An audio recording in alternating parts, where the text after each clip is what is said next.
Bir vaxt uşaq idik, dost dedin mənə.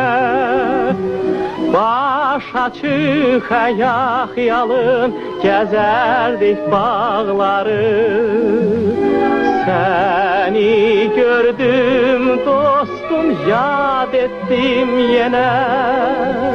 Bir şirin yuxu kimi ötən o çağları. Ah niyə, nə üçün mən beləyəm bəs bugün? Ah niyə sənin mən tuta bilmirəm əllərindən? Nə qəşəngsən, nə gözəlsən, bu axşam sən əziz dost. Nə qəşəngsən,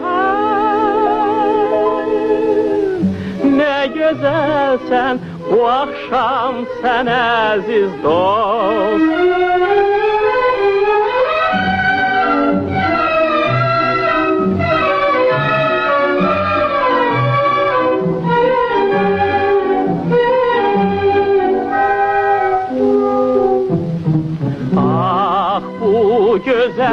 Gözəllik mən bəs o zaman nə üçün hiss etmədim, söylə bugünkü tək.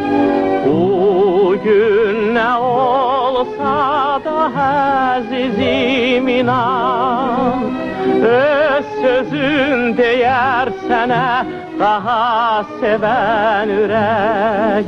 Ah niyə, nə üçün mən beləyəm bəs bugün?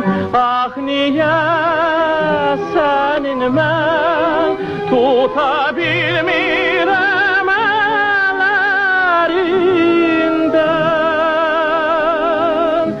Nə qəşəngsən, nə gözəlsən, bu axşam sən əziz dost. Nə qəşəngsən, nə gözəlsən, bu axşam sən əziz dost. Əziz dost.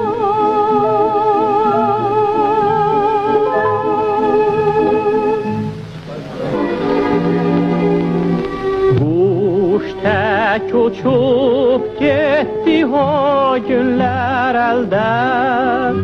Mən səni gördüm dostum, qəlbimdə sevindi. Xoş ətirli bir çiçəksən bugün sən. Gəl daha könlüm sənin, eşqim də sənindir.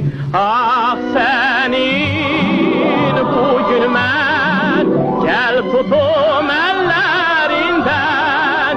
Eşqimsən, mənimsən, ömrüm günüm, sevgilimsən.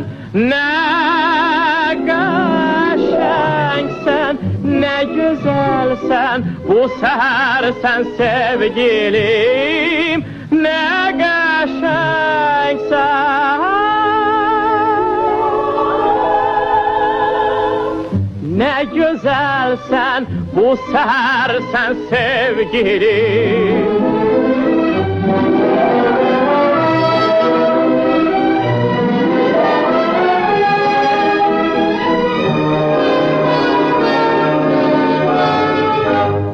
Ne